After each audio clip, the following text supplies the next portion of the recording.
Hi friends, അഴിച്ചുപണിയുടെ പുതിയൊരു എപ്പിസോഡിലേക്ക് എല്ലാവർക്കും സ്വാഗതം. ഇന്ന് നമ്മൾ ചർച്ച ചെയ്യാൻ പോകുന്നത് കാറിൻ്റെ വിനൈലുകളെ കുറിച്ചാണ്. നമ്മൾ പലരും കാറിൻ്റെ ഫ്ലോറിൽ വിനൈൽ ഒട്ടിക്കാറുണ്ട്. അപ്പോൾ ഈ വിനൈൽ ഒട്ടിച്ച് കഴിഞ്ഞാൽ പലരും ഒരു തവണ ഒട്ടിച്ച് അതങ്ങോട്ട് വെറുതെ ഇട്ട് കളയും. അപ്പോൾ നിങ്ങൾ ശ്രദ്ധിക്കേണ്ട രണ്ട് കാര്യങ്ങളാണ് ഇന്ന് നമ്മൾ ചർച്ച ചെയ്യാൻ പോകുന്നത്. വിനൈൽ ഒട്ടിച്ച് കഴിഞ്ഞാൽ നമുക്ക് കാര്യങ്ങളിലേക്ക് കിടക്കാം.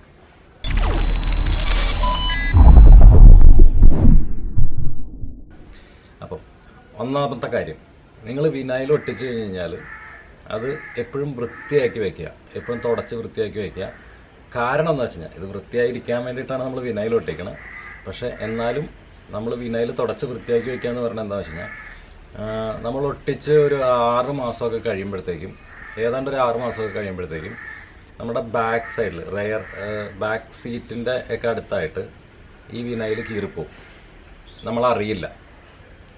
അപ്പം അത് നമ്മളെ ഇടയ്ക്കിടയ്ക്ക് നമ്മളെ ആ ചവിട്ടി അല്ലെങ്കിൽ എന്തായാലും പറയാം മാറ്റി നമ്മളൊന്ന് വൃത്തിയാക്കുക എന്നുണ്ടെങ്കിൽ ഇത് കീറി തുടങ്ങുമ്പോൾ തന്നെ നമുക്ക് അറിയാൻ പറ്റും.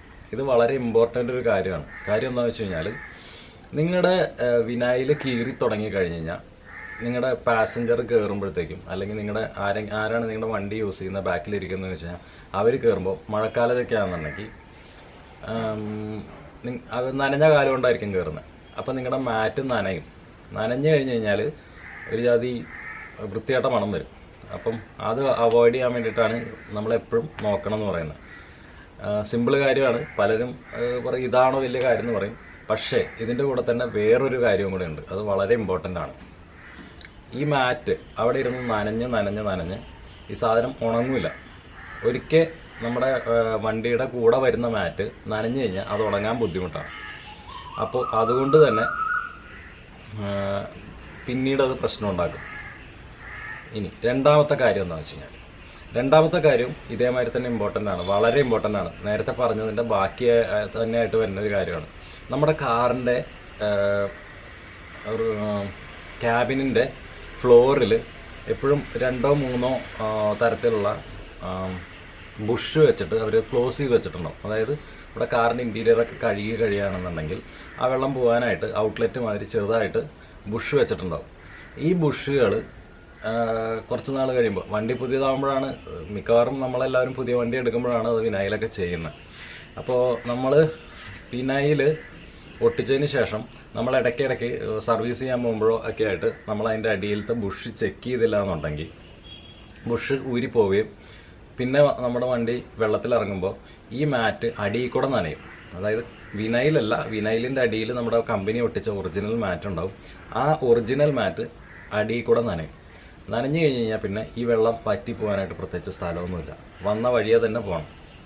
അപ്പം പൊതുവേ വെള്ളം ചൂടായി കഴിഞ്ഞാൽ ആവി പൊക്കത്തേക്കാണ് പോകുന്നത്, ഒരിക്കലും ആവി താഴത്തേക്ക് വരില്ല. അപ്പോൾ ഈ കാറിൻ്റെ ബോഡി ഫ്ലോർ ബോർഡും വിനൈലിൻ്റെയും ഇടയ്ക്ക് ഈ വെള്ളം നിന്നിട്ട് അവിടെ നിന്ന് തുരുമ്പിച്ച് ഫ്ലോർ ബോർഡ് മൊത്തം കേടായി പോകാൻ ചാൻസ് ഉണ്ട്.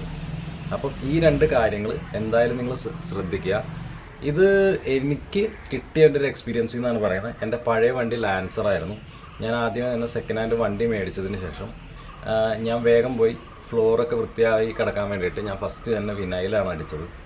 അതിനുശേഷം ഞാൻ വിചാരിച്ചു വണ്ടിയെല്ലാം റെഡിയാണെന്ന് വിചാരിച്ചു. 1.5 കൊല്ലം കഴിഞ്ഞപ്പോഴത്തേക്കും ഫ്ലോർ ബോർഡിൻ്റെ പാസഞ്ചർ സൈഡിൽ ഒരു ഡ്രെയിൻ ഔട്ട്ലെറ്റ് ഉണ്ടായിരുന്നു. ഈ ഔട്ട്ലെറ്റിൻ്റെ ബുഷ് പോവുകയും ആ സൈഡ് മൊത്തം തുരുമ്പിച്ച് ഫ്ലോർ ബോർഡ് രണ്ടാമത് ചെയ്തെടുക്കേണ്ട ഒരു അവസ്ഥ വന്നായിരുന്നു. അപ്പം എനിക്ക് തോന്നിയതെന്ന് വെച്ച് കഴിഞ്ഞാൽ മഴക്കാലമാണ്, ഇതൊക്കെ പലരും ചെയ്തു വെച്ചിരിക്കുന്നതാണ്, മിക്കവാറും എല്ലാവരും ചെയ്തു വെച്ചിരിക്കുന്നതാണ്. അപ്പോൾ ഈ 2 ടിപ്പും നിങ്ങൾക്ക് വളരെ ഉപകാരപ്രദം ആകും എന്ന് വിചാരിച്ചിട്ടാണ് നമ്മളിത് ഷെയർ ചെയ്യുന്നത്. അപ്പം നിങ്ങൾക്ക് ഈ വീഡിയോ ഇഷ്ടപ്പെട്ടെങ്കിൽ തീർച്ചയായും ലൈക്ക് ചെയ്യുക, നിങ്ങളുടെ കാറുള്ള ഫ്രണ്ട്സായിട്ട് ഷെയർ ചെയ്യുക. ഇനി ഇതുവരെ എൻ്റെ ചാനൽ സബ്സ്ക്രൈബ് ചെയ്തിട്ടില്ല എന്നുണ്ടെങ്കിൽ തീർച്ചയായും എൻ്റെ ചാനൽ സബ്സ്ക്രൈബ് ചെയ്യുക. അപ്പോൾ അടുത്ത വീഡിയോയിൽ കാണുന്നവരെ